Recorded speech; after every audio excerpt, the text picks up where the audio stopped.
this is the type of thing that can mobilize our entire city to finally making a policy change.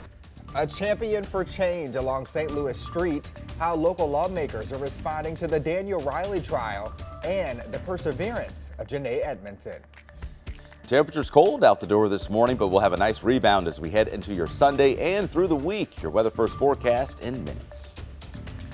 Keeping an eye on your health as we spring forward this morning, how you can avoid the negative impacts of daylight saving. This is Today in St. Louis, focused on you. Are you up? Are you up? I hope so, St. Louis. Right now, we're getting a live look at the Gateway Arch in downtown St. Louis. I just love this view. It's like a desktop screensaver, if you ask me. It is. Or your iPad or your iPhone. You can get away with whatever you want with this. I love that. Good morning to you. It is Sunday, March 10th. I'm Travis Cummings. Thanks so much for waking up with us. I'm Mercedes McKay and Tracy Henson have the day off. I guess they heard we were springing forward. Yeah. We're just Probably not put that in early. Exactly. Put that in early. There you go. But we do have Weather First meteorologist Anthony Slaughter who decided to stop by. Good morning to you. Yes. This morning the numbers are chilly, so if you are headed out this morning, maybe even if it's a morning jog, you got to get back out of town, or maybe you're headed in, or however that goes. It's cold. Just bundle up. Numbers are in the 20s and 30s. It's kind of a shock as you head out this morning. A lot colder than it was yesterday.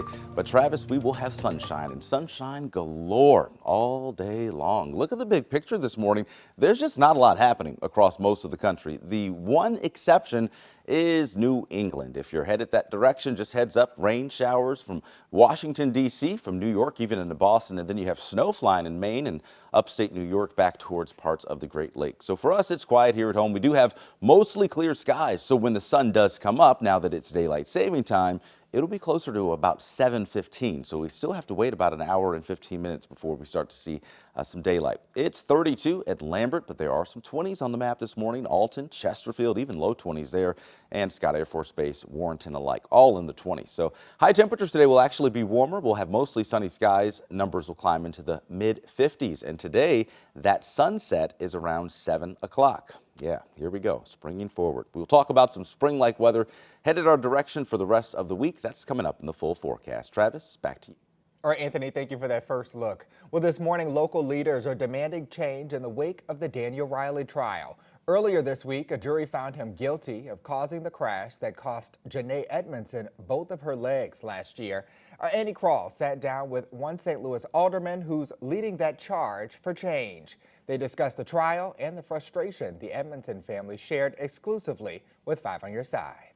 This city is designed for cars to go fast and no regard for traffic laws or signs, which has been proven by Janae's accident. Now 18, Janae Edmondson and her family sat down for an exclusive interview with 5 on Your Side after Daniel Riley's guilty verdict. The jury recommending he serve 19 years in prison. The Tennessee teen saying she's glad he was found guilty. But at the end of the day, he has legs. I don't. So he doesn't have to go through what I have to go through just to get back to even walking.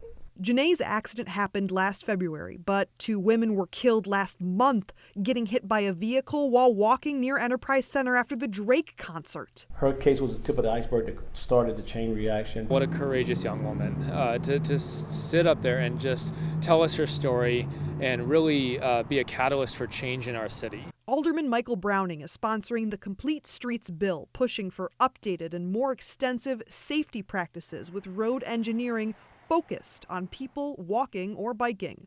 A similar mission to advocates with TrailNet in the St. Louis area, hoping to get to the point where neighborhood safety, street safety, sidewalk safety is the most important thing that our city can do to keep people safe.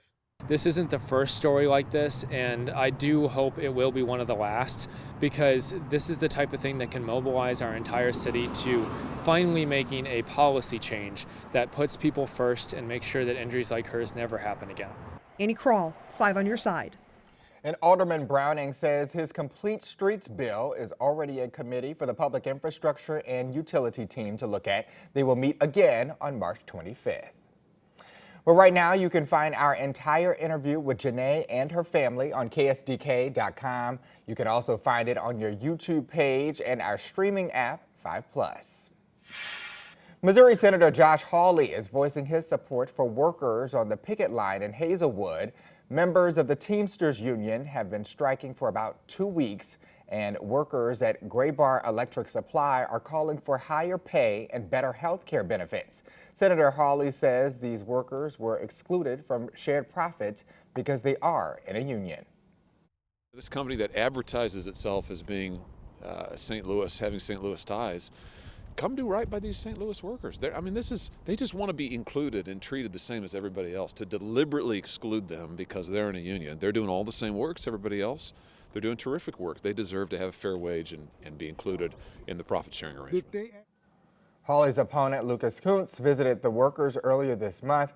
We reached out to Gray Bar for a statement on the ongoing strike, and we're waiting to hear back. Well, you see a clock on your screen there, so you know what that means. We have officially sprung forward. Hope you enjoyed that extra hour while it lasted, because it's not coming back until November. If you're already feeling groggy, healthy experts say you should catch up on your sleep ASAP. Doctor says most adults should be getting between 7.5 to 8 hours of sleep each night. But for many who struggle with chronic sleep deprivation, the time change can severely impact their health. Most of us do not get enough sleep. And even a 1 hour of sleep loss can be devastating. These kinds of sleep deficiencies can lead to diabetes and obesity, metabolic disorders, as well as brain health.